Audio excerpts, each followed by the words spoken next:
Here we are, Aaron and Phil over in Burnley this morning. Installing a Starlink for the customer. Fairly straightforward. 9x9 galvanised bracket, 4-foot mast, so it clears that roof line. Cable wired straight down through the existing BT cable.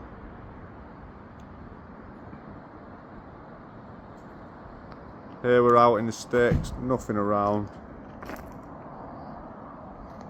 Customer didn't get offered any fibre or anything like that, so they've opted for the Starlink, and he's now receiving over 200 megabytes plus per second.